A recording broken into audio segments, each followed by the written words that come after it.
Boy, oh boy. I am feeling the fatigue today, guys. I'm feeling the fatigue, that's for sure. So yesterday, obviously, I kind of said that I was feeling a little bit burnt out from socialising earlier in the week and last week as well, because I've done more socialising than I normally do in a month in the past 2 weeks. So I'm definitely feeling the brunt of that. But for some reason today, I slept enough last night. I slept like, I think it was, according to my Apple Watch, about 9.5 hours, but how much of that was I sleep for? It was got a little bit broken, which could be plainly the reason why I'm feeling quite tired today. But even so, the total net amount of deep sleep, like the net amount of deep sleep I got over that 9.5 hour period, as well as the REM sleep, I should feel pretty well rested, but I just don't. I woke up, literally felt like I couldn't wake up. Like, those mornings where you get up and you feel so lethargic, it's almost as if you haven't slept at all. Like, despite having a decent sleep, I literally felt like that. So yeah, I had to take half a modafinil to wake up, a double shot espresso, and then I got on with the day, cracked on, started doing my morning fasted cardio, my steps, and all that sort of jazz. But then I died in the arse again around the afternoon, around kind of like 3 p.m, 4 p.m. I just hit a wall and I had to have a nap. So I had a 20-minute nap today. It was pretty embarrassing, to say the least. But we're here. I've still dragged my ass to the gym, and I'm going to get this final session of the week done. So it's the second leg session of the week, glute and hamstring bias. Still doing calves. It's been quite a while since I actually trained calves. Normally I aim to do it every other day, like every second session, but this week they were feeling quite taxed. And for some reason, even though I didn't train calves correctly on my first leg session this week, when I trained legs with Jared and a few of the other boys, they were absolutely smoked for a few days. So I must have gotten a lot of calf stimulus from just the sheer dorsiflexion in the bottom of the hack squats, doing those rep match sets. That's the only thing I can assume, because it makes no other sense as to why they've been sore all week, given that I've only really trained them once this week. So yeah, I've got calves tonight, 3 rep match sets. Then I've got lying hamstring curls, 3 sets on that as well, rep match. A lot of the work's rep match, honestly. Pretty much the whole session, to be honest. And then I've got some glute extensions and some leg press. I decided to swap the vertical leg press for regular leg press just because I can get a bigger range of motion. And it's just going to give me a little bit more quad stimulus than the vertical leg press would give me. A lot of people probably need to avoid the vertical leg press because of the position it puts you in. Like, it places quite a lot of torque on the lower back. And if you're not, I guess you could say, genetically gifted like me, in the sense that due to my structure and the way I'm built with a shorter torso, I can get away with doing a vertical leg press without feeling any kind of pressure on my lower back. But I know for a lot of people that's not the case. A lot of my clients, a lot of friends, fellow bodybuilders that do have longer torsos, I know for a fact that they have had a lot of issues with performing the leg press, the vertical leg press in the past days. And so they kind of have to avoid it. But me personally, I can do it with no issues whatsoever. So I'm not taking it out due to, I suppose, the inability to perform that exercise, but rather to swap it out for a more viable alternative that's going to provide a little bit more net stimulus at the end of the week for my quadriceps, while still hitting the glutes and hamstrings just as much, if not slightly more as well, due to the fact that you get a lot of hip flexion in the bottom of the leg press if you do it properly and go arse to grass. So I'm going to show you guys how I'm doing the leg press now. Taking a page out of Jared and Mike's books, and just really slowing the negative down, especially as you get deeper into the hole. So the rate at which the eccentric moves is basically getting exponentially slower as you get deeper into it, if that makes sense. So it can be somewhat quick at the beginning, but as you get deeper, it should get slower and slower. So that's what I'm doing. 3 sets on that as well, but they're at the very end. So I'm doing all my glute hamstring work, direct glute hamstring work first, and then those at the very end. So I've just shuffled it around, the last 2 exercises around. So instead of doing glute extensions and instead of doing leg press and then glute extensions, it's glute extensions and then leg press. Actually, I think I have been doing it the last couple of weeks. I can't fucking remember right now because I'm really tired, but All I know is I make sure I get all the work in at the end of the week, and that's what matters most. If you have to reshuffle, reorder the exercise order a little bit, rearrange it, it's not the end of the world as long as you tick all the boxes and get the shit done. But ideally, you want to run everything in the same sequence and same order, because that way you can standardize your training and ensure that you're able to accurately track progression. Because if you're changing the exercise order from session to session due to equipment unavailability, due to equipment availability, fuck, I cannot speak tonight, I apologise, then it's going to make it difficult to accurately gauge if you are in fact progressing or not. Because if you say do leg press and then glute extensions one week and then do it the other way around the next week, the first week you're going into leg press less fatigued. The second week you're going into leg press more fatigued because you're doing it dead last instead of second last. So if you got 12 reps for 3 sets, so let's say 100 kilo in the first week on leg press, arbitrary numbers, doesn't matter, I know most people can leg press more than 100 kilo. If you do 3 sets of 12 at 100 kilo on leg press in the first week, where it's the second last exercise, and then the next week you do 3 sets of 10 at 100 kilos on the leg press when it's the last exercise, it doesn't necessarily mean you got weaker. You might just be carrying a little bit more fatigue from that exercise prior, and that's caused you or led you to losing a rep or two off your working sets, when in fact you went to the same proximity of failure, you pushed just as hard, your strength hasn't dropped, it's just the amount of fatigue you were carrying prior to doing that exercise was a little bit greater that week. So that's why it's important. Exercise order does matter, but it's not the be all end all. Like if you are busy, you're strapped for time, and you're in the gym and some broccoli haired retard is on the fucking leg press taking photos for his boyfriend on Grindr, then you can reorder your exercise. It doesn't fucking matter. Just get the shit done at the end of the day. That's the most important factor. And then from there you can kind of, yeah, fuck shit around a little bit. But I'm gonna mix up my EAAs. So that's all ready. I've got one Gatorade. I've got some Rice Krispie treats, the ones that I didn't eat yesterday. So I might have one of those. Appetite-wise, I'm not feeling too bad today because I've only had 2 meals today. Believe it or not, it's like 6:30 at night. I'm really behind with food today. But sometimes that happens if I hit a wall on the weekend. I'm carrying a lot of fatigue and I'm just tired from the previous weeks, and that's definitely the case with all the socialising and outside of work this week. So yeah, as much as it's fun, I am a hermit. I do like my routine, so I'm looking forward to falling back into my routine and structure over the next couple of days. But yeah, I'll smash a Rice Krispie treat, I think, and prepare the EAAs, and I'll see you guys in there for the session. But yeah, 4 exercises: calves, lying hamstring curls, glute extensions, and leg press. 12. It's either 12 or 14 working sets in total. I think 2 of the exercises have 4 sets, so that's the case of 14 if it's only 3 sets per exercise, 12 sets. So yeah, relatively low volume session, but I'll see you guys in there.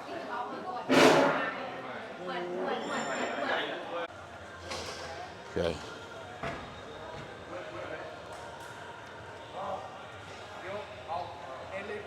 So I got 15 last week. It's a full stack and fuck, what the fuck happened there? No. So yeah, I did the full stack, 6 plates and a chain last week for 3x15. The fuck is that shit? Stupid fucking Velcro belt. So I'll do 5 plates this week because I can't be fucked to go find another 45. And I'm just gonna aim for like 20-ish reps wherever I kind of fall within that vicinity. I think I'll probably hit the same level of effort, like same proximity from failure, which is like 0 to 1 reps in reserve, around 20-ish reps. We'll see. If it's too much beyond 20, I'll be forced to go find another plate, but I doubt it will be.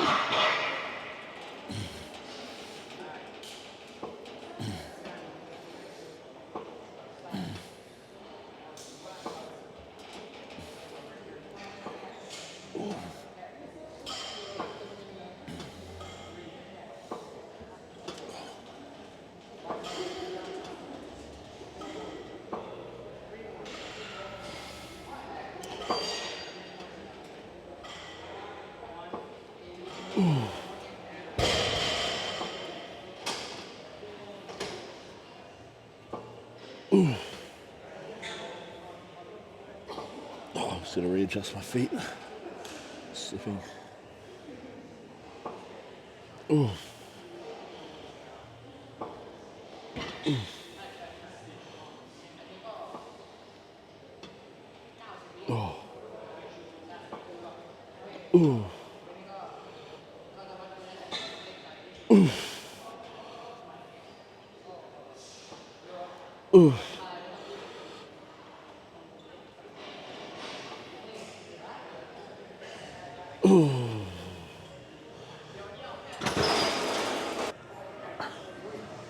One good thing about the donkey calf raise is it's kind of like a little bit of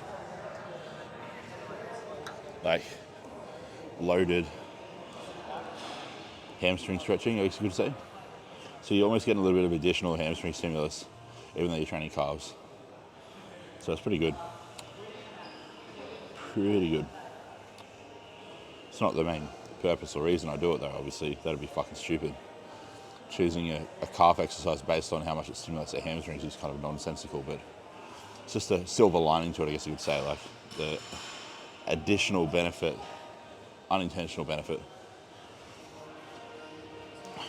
We got, as I suspected, 20 reps on that first set, so I'll aim for that again on this set because it's my rep match sets.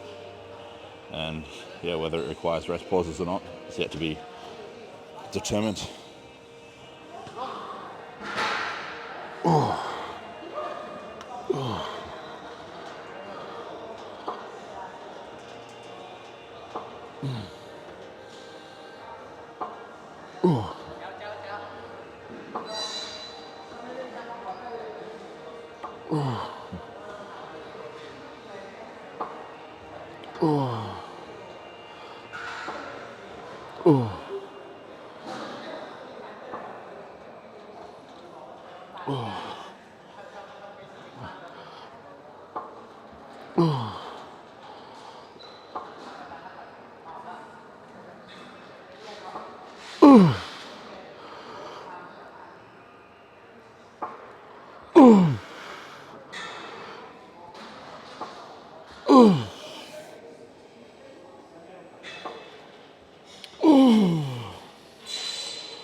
Five more.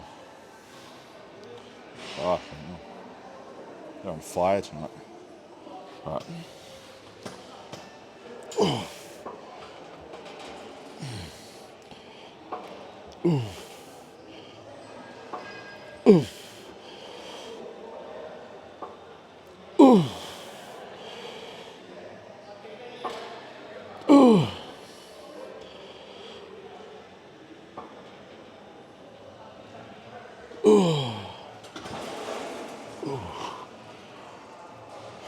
And I'm not too concerned if toward the end of the set I'm not quite fully locking the reps out. As long as I'm getting the full stretch at the bottom, that's what I'm mostly, I suppose, prioritizing. But ideally, in a perfect scenario, perfect world, perfect setting, perfect set, you're going to get a full contraction on every rep as well.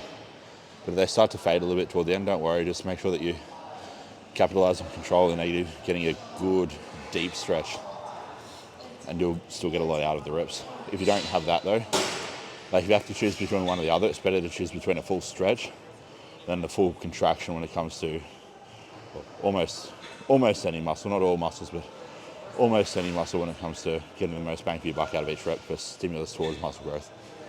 There's a bit of an exception to the rule, obviously. Certain muscles respond better to loaded stretching than others, but that's a conversation for another time. Thought I'd change the camera angle up a little bit for you guys. Keep it a little bit more interesting. Capture your short fucking TikTok attention spans.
6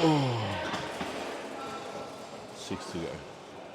Probably have to do 2 rest pauses to get the remaining 6, but we'll see how we go. That's what I'm predicting at least. 3 or 4 in the first cluster and then another rest pause to get the final 2 to 3.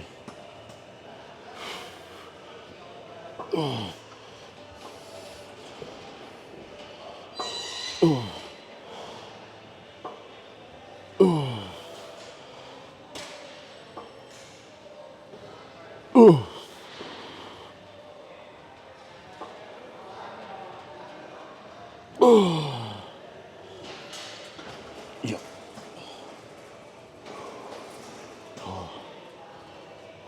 2 more. Okay.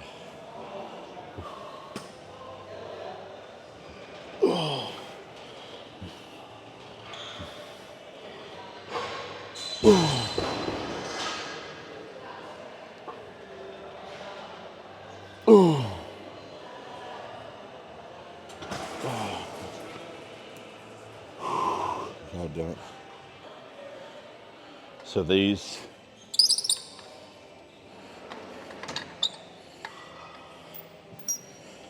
my rep match sets, and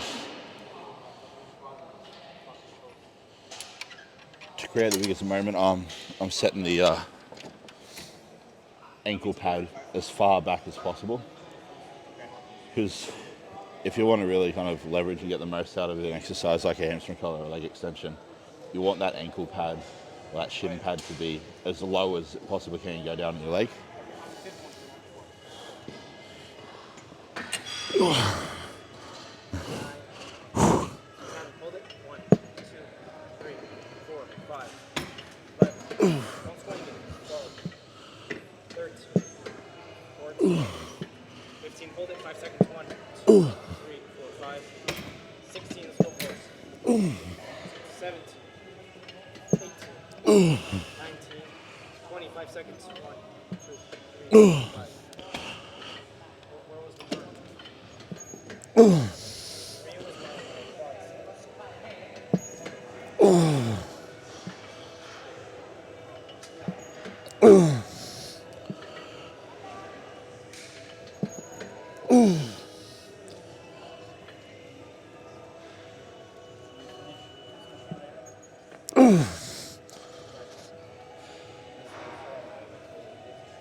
So because I'm not quite getting a full stretch at the bottom of each rep, I decided to put this foam pad here, or mat.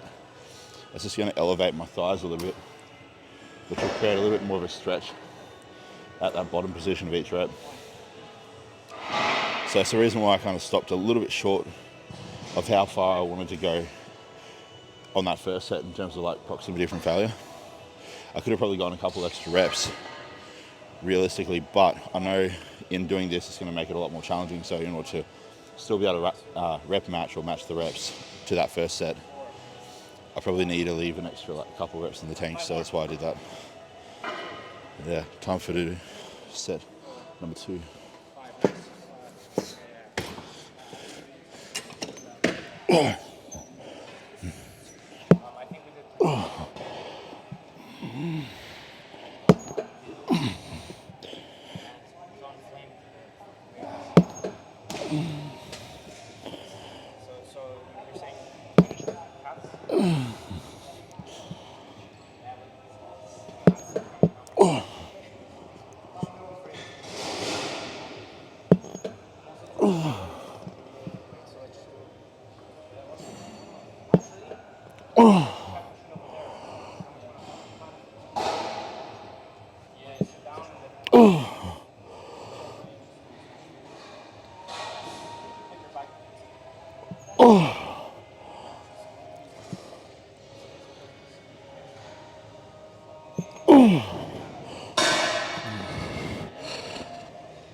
One more.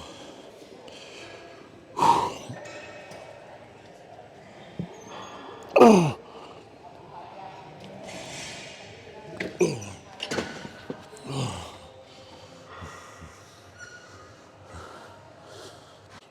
do not know what that was then, but I just experienced excruciatingly painful calf cramps.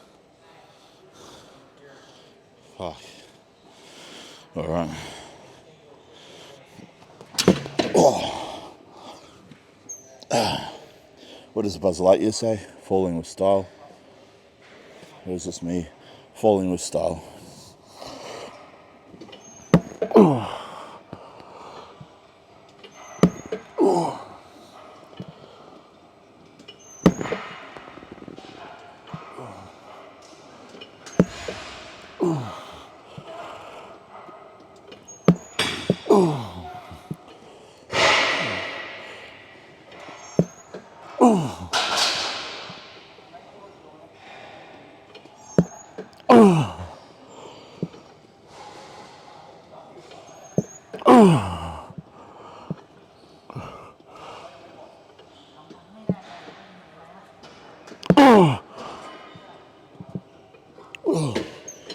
Three more.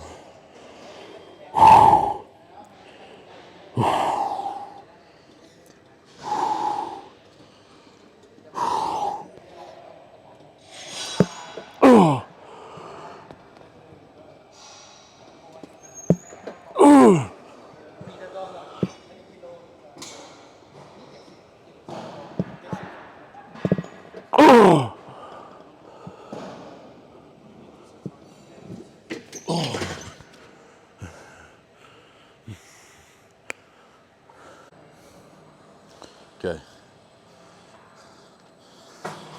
I'm going to bend my knees even more in it this week and just get even more glute and less hamstring. I think when you do this exercise, a lot of people don't like it because in order to do it correctly, it's very humbling. You can't use anywhere near as much weight as you think you can. Like coming from a powerlifting background, having deadlifted 330 kilo or 300 kilo from a deficit, and then having to just resort to like a 20 kilo or 45 pound plate on a glute exercise seems a little bit, I suppose, demoralizing, but it's just the reality of it. It's fucking hard if you do it right. But just because something's hard and you can't use a lot of weight doesn't mean it's not an effective movement.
Whether you count that last rep or not, that was a rep PB.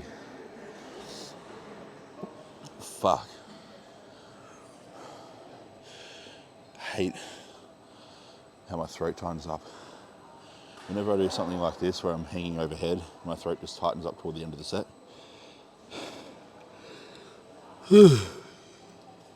It's an absolute fucking cunt of a thing.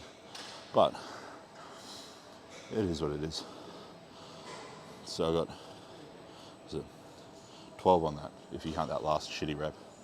That means it's a 1 rep PB. 2 sets to go, and then it's on to the final movement of the session, leg press. So only 12 sets total this session, but again, it's early in this block, so volume will get higher as it progresses. And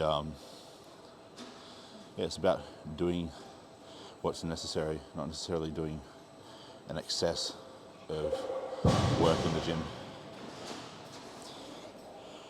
Because if you do more than what is required, then when you do hit a plateau, you've got to do more than whatever you're doing at that point. So you might as well start at the minimum effective dose of volume and escalate up on a needs basis.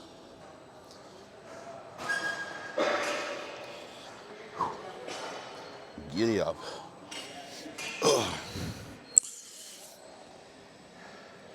Fuck. All right.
That was a better quality 12 reps.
God. All right, leg press now. Fuck.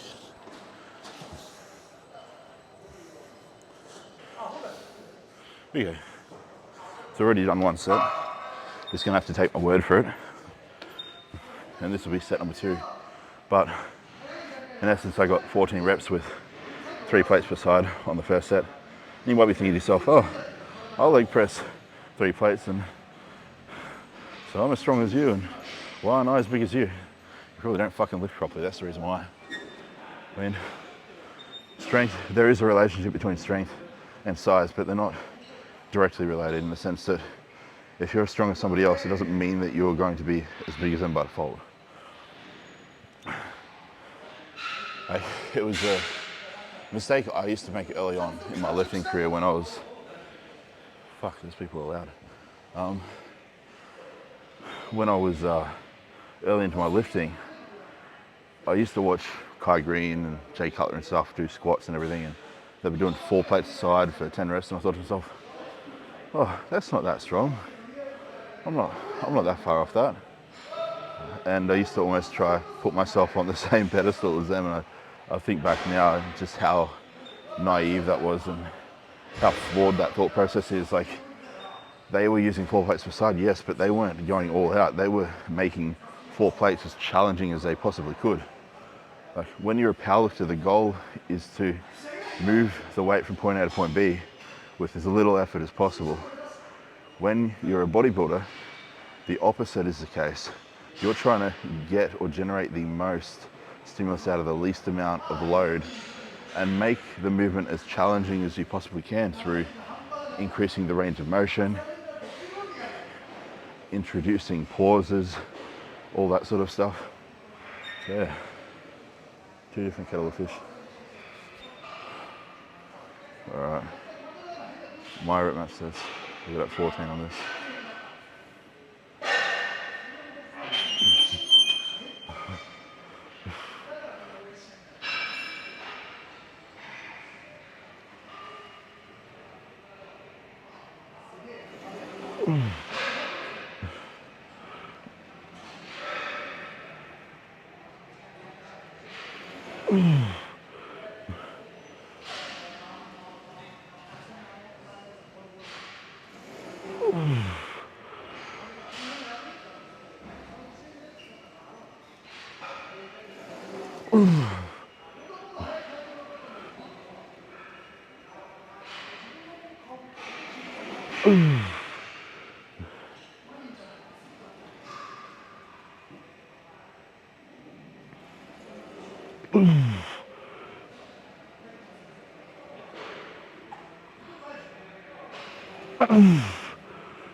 All right, 5 more.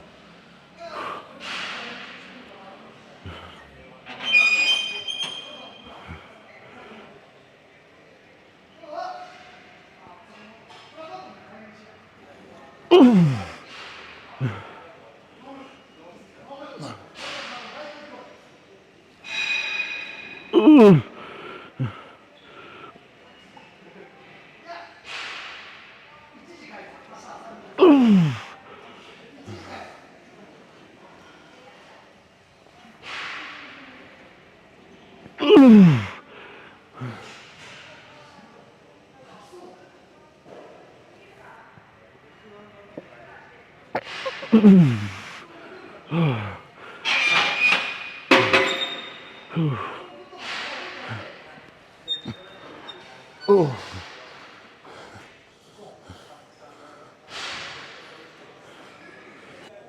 Okay, final set now, third set.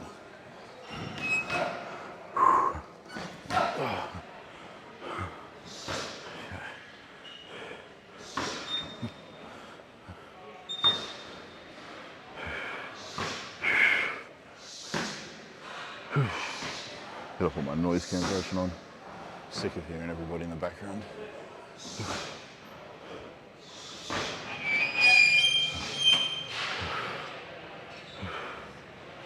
Soft knees, ready to go.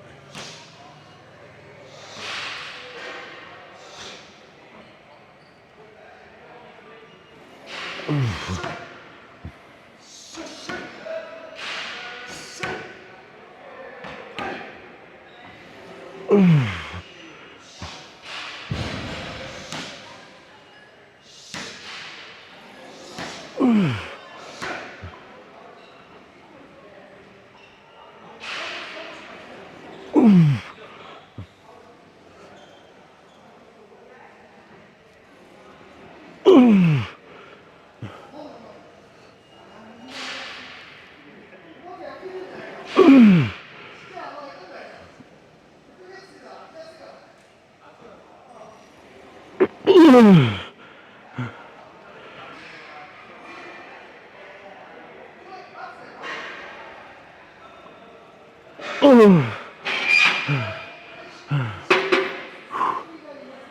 right, 6 to go.